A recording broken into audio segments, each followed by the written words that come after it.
Hi, everybody, and welcome to PHQ, Questions from the Personality Hacker Community. My name is Joel Mark Witt. And I'm Antonia Dodge. And today we have an actual guest on PHQ. His name is Micah Brown. And Micah, welcome to PHQ, and tell us a little bit about yourself. Yeah, thanks for having me on. I'm 21 and I'm a college student. I'm currently studying psychology, and I'm really interested in personality theory, and I've been into the MBTI for a few years, so I'm really grateful to be on. Great. So let's jump right into your question. What do you have stirring your head? What is pressing for you right now? So, as a lot of college students deal with, my question has to do with relationships and romance and that kind of thing. So, just to give a little bit of background, I have a fellow student who she identifies as ENTJ, and basically we have known each other for about a year, almost 2 years, and I recently initiated an actual friendship with her. We've been sort of co-workers, if you will, for a while, but we recently actually became friends, and even before that, there's sort of been a mutual attraction between us. But where my question comes is sort of navigating this whole thing with intuitive thinker types in romance, because I'm an INFP, and intuitive feelers were sort of the romantic types, if you will. And so it can be a little bit difficult in dealing with other types in the way that they perceive romance and kind of figuring out where they're at in the early stages of a relationship. And so I guess I don't really know what my exact question is, but that's sort of what my background is to start that train of thought, I guess. And I think where the question is rooted is the fact that intuitive thinker women are not represented very well at all in society. And when we think of like the typical like how to get the girl questions, they're not directed at intuitive thinker women at all. Absolutely. Yeah, no, So, you're right. Anytime you read advice on dating and attraction, the assumption, I think, is that the female is going to be most likely feeler, and the male is most likely going to be a thinker in, personality Exactly. type, basically. One of the, just as far as questions go, developing questions is one thing I've done that may be helpful in the future. I don't know. For you, mileage may vary, but one question I've been asking myself lately is, what challenge or problem am I trying to solve? And that can be clarifying to get to the specifics of what you're actually asking as you go through life in general, not just this topic. But it sounds like what you're saying is, I read stuff that gives me advice on dating, attraction, how to move through the world, and I don't identify with it because I'm a feeler man. I've got a much different way of looking at the world than what this stuff seems to be written for. And the women I'm attracted to aren't the type of women that this literature and this material is talking about either. So how do I navigate this space when none of the stuff I look toward seems to be helpful or seems to be applying to me specifically? Right. Well, exactly. it's not just an abstraction. It's not just like, and in general, the women I'm attracted to. It sounds like there's like one. Yeah, well, of course. In particular, there's an ENTJ. And so trying to figure out where you're at in the chronology of events. You've befriended her. You're assuming there's a mutual attraction, or there's been there's been an assertion on her end that there's a mutual attraction. It's more of an assumption. The reason why I mainly assume that is simply based on her behavior. So it's not like a 100% thing, Sure. but there's definitely like energy there. Yeah, all signs point to Yeah. attraction. Yeah. Okay. And then where are you at in the game? Like, I'd like to approach her, but I'm not sure how to approach her, or I already approached and it wasn't the right approach, or like, where are you at in the chronology of events? Yeah, that's a good question. So we are, if I could put like a label on where we are at, I would say we are sort of in between acquaintances and good friends, I guess. So we're comfortable talking with each other, and it's normal for us to spend time together, but we kind of befriended each other in the last month of the school year, and now we're 4 hours apart, so we kind of like text each other every once in a while, but we're definitely friends. Yeah. So And yeah. got it. And so, would you prefer to like move now, move later? You're like, so when do I move? How do I move? Like, what's my strategy, especially with an ENTJ? Is that kind of Yeah. the okay? And I think Joel's question about like what problem I'm trying to solve goes with that. I don't have exact expectations on the chronology of where things go, and I guess my problem is that I have these feelings towards her, but I'm not exactly sure I've completely figured her out, and I'm not sure like when and how far I should move, I guess, because I kind of have this feeling that she feels the same way, but then she's a little bit unsure about me, and then I don't know what she's thinking because naturally I'm this romantic INFP that's thinking I want to like sweep her off her feet and everything. yeah. So I want to like proceed with caution, but I want to still like be myself, I guess. Yeah. Well, it is tricky with an NT female, especially an ENT female. Now, I'm not an ENTJ myself. I'm an ENTP, so there's going to obviously be differences in how the two types show up. But I will say, as a woman, that is an NT and in particular an ENT, I have seen a trend amongst ENT women, ENTJs and ENTPs, that there's not really a lack of assertiveness there. For the most Yeah. part, when I want something, I just kind of go for it. And I've been shot down a number of times, and I've also been wildly successful a number of times. And so there's not really this idea of playing a game doesn't really come up for me. Like that's, I almost like after I'm the bull in the china shop, then I remember, oh yeah, people play games here, and maybe I should have done that as opposed to just like rush in. So there's not a lot of.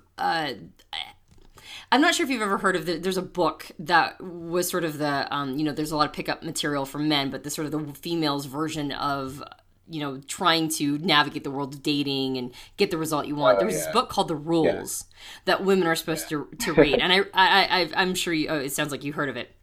And I remember reading it going, wow, I'm really screwed because there's no way that I'm going to follow any of these, right? Like a really great conversation. Okay, if you're having a really great conversation, stop at the hour mark to leave them wanting more. I'm like, stop at the hour mark. That's just when it's getting going, right? Like Yeah. I wouldn't stop until the 6 hour mark. And if the other person's keen to keep going, then I'm going to keep going. So there's like basically all the rules that a lot of women are encouraged to follow in order to, get the guy or be alluring or be inscrutable and mysterious or whatever it is.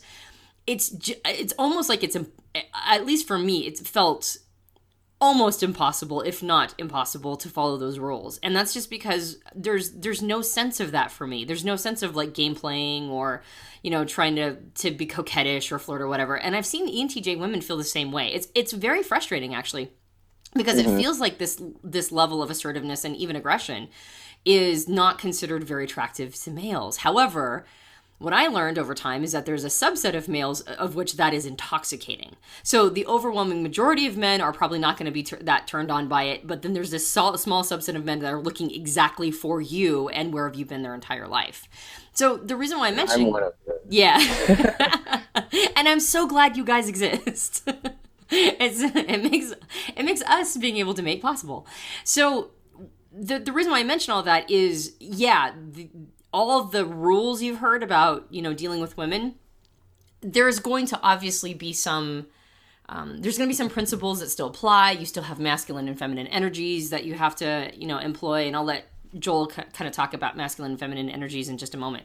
That said, despite the fact that there's still going to be principles that are important to observe, the same rules, quote unquote, societal rules of like going, just kind of not making her feel skittish, they're different for an ENT woman in general. Like, it's not a matter of like, I don't want to scare her off. It's more a matter of there's going to be, and I think this might be the thing that's intimidating, is that there's probably going to, it's not going to be a long game where in the eventuality is that finally you enticed. It's going to be more of like a conversation that's quick.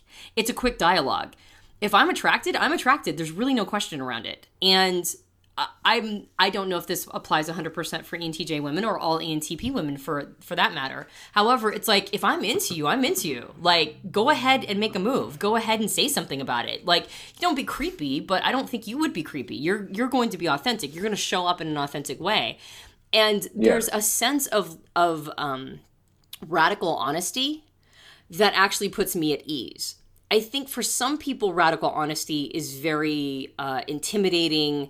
It's maybe it moves too fast, or it comes along with a lot of implications, or maybe some types are thinking way into the future and what does this mean? But for somebody like me, it's like, oh, thank God somebody's finally telling the truth, right? Like, thank goodness somebody's finally owning up to how they feel. There's like a sense of relief around it. And I think for most women who are ENTs, that kind of applies. It's like, oh, thank goodness there's no game to be played here. Now that doesn't mitigate the romance part of it. It doesn't mitigate or it doesn't remove the element of I understand the whole, come in, sweep you off your feet on a white steed concept is very appealing to an INFP.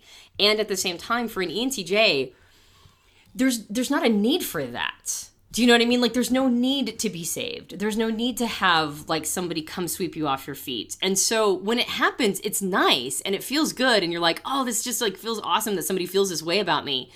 But it's not, I don't think it carries with it the same implication that it does for other people. There's no sense of needing saving. It's more like we're two peers. We're two people who are fully capable and competent to navigate our way in the world. And let's go ahead and meet each other as peers that are fully capable and competent, and let's have an adult, capable, competent conversation. Does that make sense? Yeah, honestly, that's a huge relief. Well, I kind of had a sense of that already, but that takes a lot of pressure off, actually. And it's funny because even though I sort of initiated our friendship, I said something like, let's study in the library or something like that, but some of our best times have been initiated by her, and it's very evident that she likes having me around. So whatever level of friendship or beyond friendship she wants, I definitely have a place in her life. So that much I do know. So it's good to know what you just said. So I will agree with everything you said, and I will also add the caveat that there is some degree of, if this woman is an ENTJ, I think there is a little bit of game playing in the nature of maybe not romance, but I believe that she will probably have some more constructed elements in her life than you would have as an ENTP, because she's, in other words, hierarchy might matter to her, like certain status items. I don't know her obviously at all, but my tendency to look at an ENTJ female, things like wealth or money or achievement or success may be markers to them of something they're attracted to. Like a viable mate. Exactly. That would probably mean a lot more to her than maybe somebody that's ENTP, for example, as a female. There's going to be a different vetting process for an ENTJ than there would be for an ENTP, for sure. But I think so when I said game playing, that's not what I meant. I guess all that kind of stuff. There are other markers they're looking for maybe. Right. And some of those markers might match up to some of the strategies of game playing, is what I'm trying to say. So the idea of, cutting off the conversation at a certain period or something like that for an ENTJ, they're using external things to construct their world, right? Because they're effectiveness people. They drive with effectiveness, and so they're looking for things that are external markers, not how they're feeling necessarily inside, but how things are playing out in the outside world so much. So I would say there's some of that element. And again, I'm not disagreeing with you. I think I'm agreeing and also adding to that that's probably going to happen. And the other thing is, I don't know if I've ever met an ENTJ female that has not been aggressive. Yeah. And when I say aggressive is such a loaded word. Yeah, it is. But okay, I'll use the word take charge. Yeah. I've never met an ENTJ female that is passive and allows others to take charge around them. And not that they wouldn't. I mean, I think if a strong person came in and was like, hey, we're going to take the lead here and here's the vision I've got to go this direction, I think ENTJ males and females rest into strong leadership, but often I've seen ENTJs almost by default take the charge around whoever they're around. That just seems to be their natural default setting.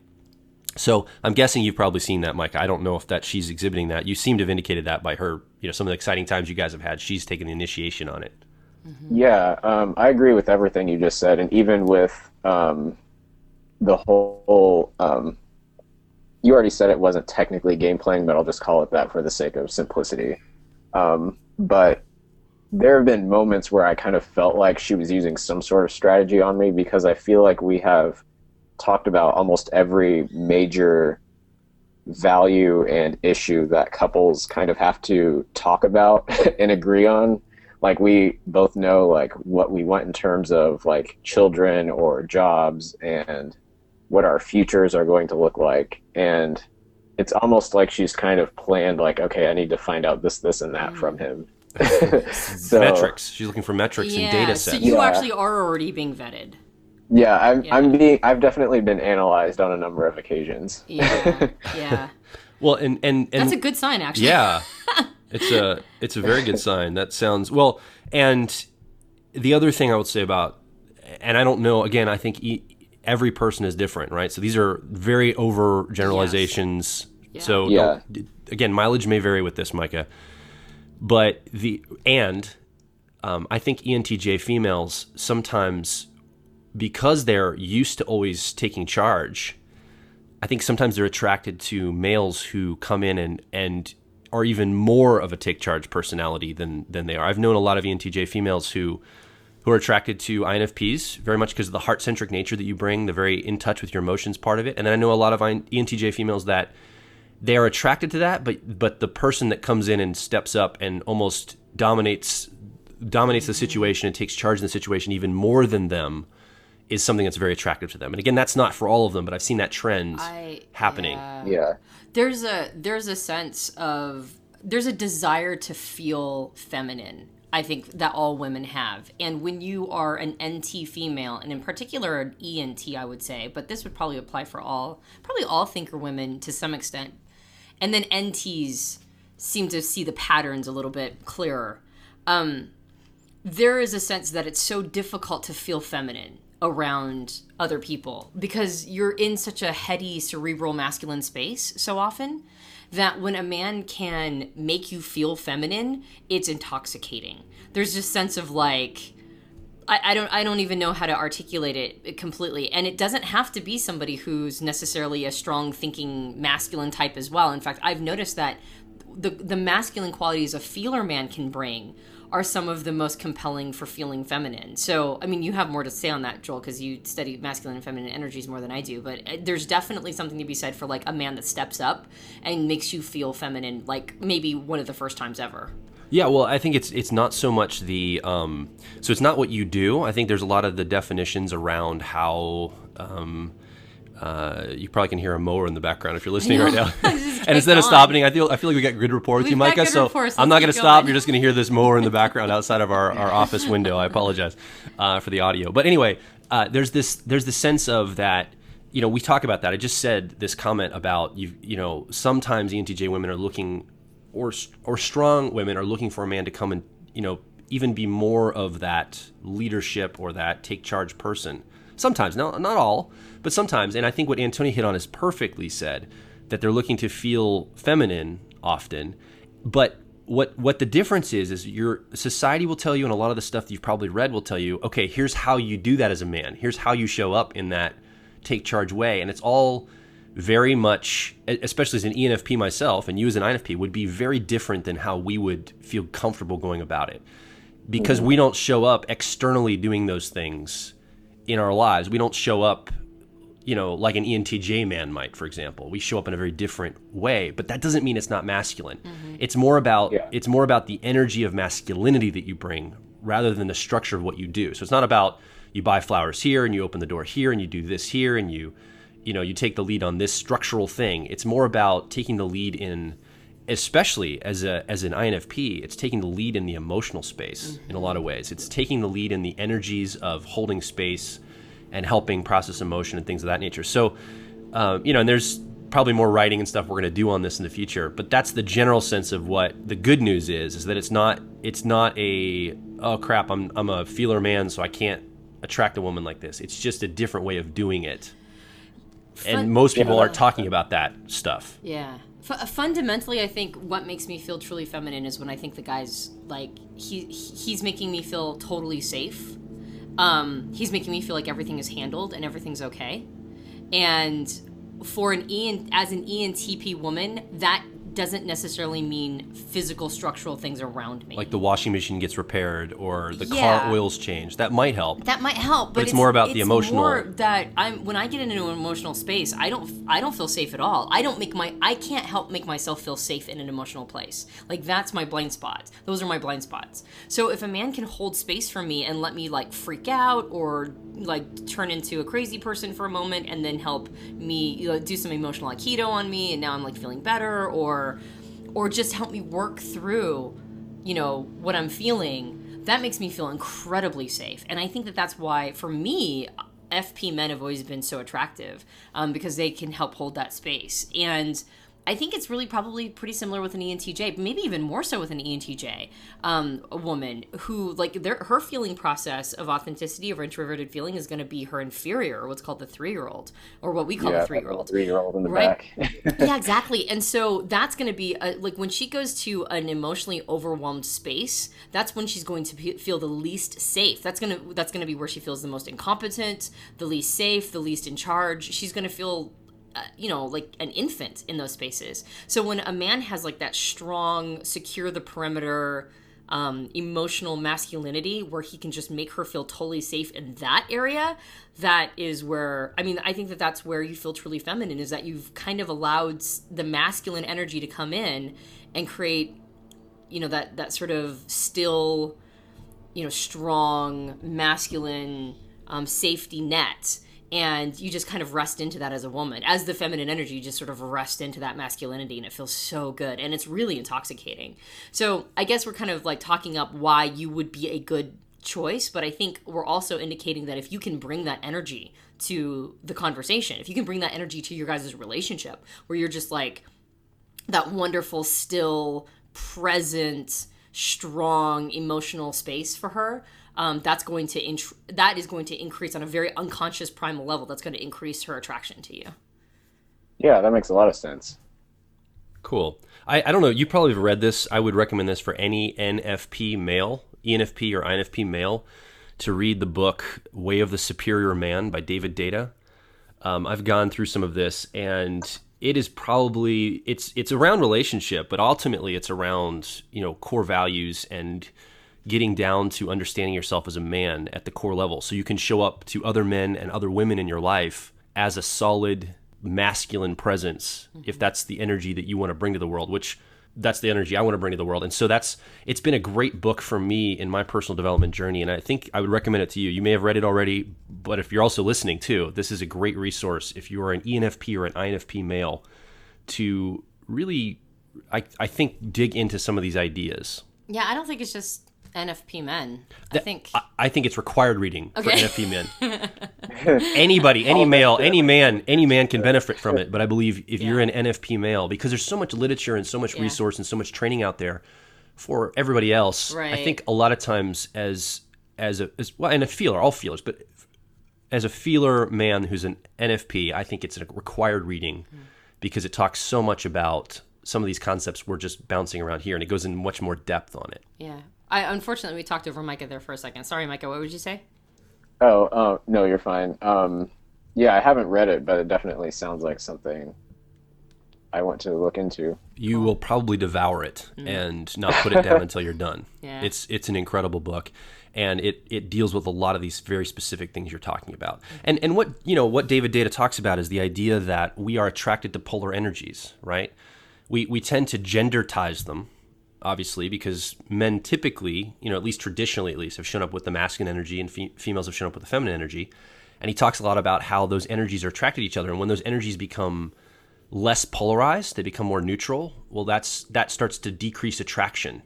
And it doesn't matter if the man has the masculine energy or the woman has the masculine energy, or vice versa. You know, the man has the feminine, the woman has the feminine. It's the polarity of those energies that's attractive. Well, and I think, sorry, we're going on about this, but I think in this particular case, with a woman who's an ENTJ, she's going to come in with a lot more masculine energy than most women. Like, I would say that ENTJ and ESTJ women probably have the most masculine energies of all of the types when they're, you know, as women. And so that's, I think, a lot of reasons why, like, women who have a strong masculine energy get attracted to men who have a feminine energy in some ways. And NFPs are artistic, so they have a creative energy, which is traditionally considered a more feminine energy. And yet at the same time, if I'm not mistaken, the book, you were telling me about this, it's not so much that you have a wholesale masculine or feminine energy. It's that you actually swap off in different like categories, right? So like, I think I bring kind of a masculine energy in some ways, and I think you bring a feminine energy in some ways. And yet in the ways that our attraction is the strongest, I'm resting into my feminine energy and you're resting into a masculine energy. Like in a sexual context or romantic context, I'm bringing the masculine, you're bringing the feminine. But maybe this interview, for example, you took a lead on a masculine energy or something in that regard. Yeah, right. Or totally. like in I don't know, in the business or whatever, I'll bring a masculine energy in like the house or the business or whatever. But then when it comes to yours and mine personal relationship, I like to rest into my feminine energy. So I think that that's another sort of, I mean, it's almost like a trick. It's not intended to be, but it's like a hack, is understanding that as an ENTJ woman, she's probably going to bring a masculine energy to a lot of things that she does. And if you can get her into a feminine space, that will feel intoxicating to her, because she's not going to be used to doing that and having a man bring her to that space. And it's going to feel really good. It's going to feel really like, almost like a relief to be able to get there. And the best way to do that, again, you don't have to be wholesale masculine, she's wholesale feminine. It's just finding the space where you guys can meet there. Like, you can bring that masculine piece and she can bring a feminine piece in those, you know, in that specific attraction context, like in a romantic situation or a dinner or, you know, in like a sexual context or whatever it is. And that polarity is intoxicating to women who are used to being in a masculine space and used to being forced to be in a masculine space. Is that too abstract? No, that makes complete sense. Okay. Yeah. Cool. Maybe because I'm abstract myself, but yeah. You're like, I can play in this space. I'm good. Did that at all help answer the question, or did you have something more? Oh yeah. Zoomed in? Yeah, that definitely helps a lot. I think a lot of it is that time will really tell in a way, because I mean, we were pretty much studying for finals as we were hanging out together, and our minds were in a million different places. But I definitely see the things that you're describing. I definitely see where that applies to what's now a friendship. So like, regardless of where that goes, everything you said made sense, and it definitely answers my question. So go ahead. You want to say something? Oh, I just want to say one more thing. So I made a recommendation of assertive conversation. One of the bad things about an assertive conversation is that sometimes you don't get the answer you were looking for. And so when I say assertiveness is always appreciated by an ENTP or an ENT woman, regardless of ENTP or ENTJ, assertive conversations are always appreciated, and it's because it gives an opportunity to be honest. So I'm not indicating that that's the key to her heart is an assertive conversation. I'm basically indicating that that is probably the best way to maintain mutual respect. Of course, an assertive conversation sometimes leads to an answer that you don't want, and that's what makes them scary. So I do want to make that caveat that I'm not saying that that's like your ticket to, you know, automatically having a relationship. I'm just indicating that that is an appreciated component for ENT women. Yeah. Yeah, that makes sense. So I always have a bias for action, and sometimes it gets me in trouble. But and you don't even have to answer this live, quote unquote, on the air. But the question I would ask you is, okay, what's your next step? What action step are you going to do now? And that might be, I'm going to go journal for an hour and really take out what you guys talked about, or I'm going to go buy that book you recommended, or I'm going to go have a conversation with her, or I'm going to text her and see if I can drive to where she's at and have coffee with her, whatever that is. But I think that's the question I would ask myself at this point is, okay, what's my next step here? How am I going to take all this and then move forward? And if you feel like answering on live, you can, but I'm not asking you necessarily to do that. Yeah. I don't know if I have a clear answer. I'll just see what comes out of my mouth, I guess. But that book definitely sounds intriguing. I think this is a very INFP answer, but I think I'm just sort of going to go with the flow and sort of do my best to maintain what we have and see where there are opportunities for growth and where there are opportunities to promote the sort of polarity and energy that we were talking about. I think now that I'm aware of that, I can pick out areas and ways to do that with her as an individual and just sort of noticing what she likes and what she appreciates. But I think a lot of it is me just being sort of authentic as I do that. So I don't really know if I have a step-by-step course of action. But yeah, just sort of feeling it out with given the information that I have now. Cool. Thanks, Micah, for being on with us. Yeah. We appreciate you being willing to come on and letting us a little, tease this answer and question out a little bit longer than just a quick, read an email and answer it. I think this is a really good conversation. So thanks for being on with us. Yeah, it's great to be on. I'm a huge fan of the podcast, so I'm very grateful to have this opportunity. Cool, man. Okay, and so just before we end the PHQ, I just want to make sure, do you feel good about the information? Do you feel complete, or was there anything else that you had a question around, or? No, I think that gets it pretty well. I was exploring for new information, and I got what I was looking for. Cool. All right. Well, and if you've been listening to Micah and our discussion here on the PHQ Questions of the Community, and you'd like to ask your own question, you can head over to personalityhacker.com, and there's a way for you to ask questions over there at the website. You can also join our growing community of like minds at facebook.com/personalityhacker. And we will talk to you on the next Personality Hacker Questions of the Community. My name is Joel Mark Witt. And I'm Antonia Dodge. And we'll talk to you next time.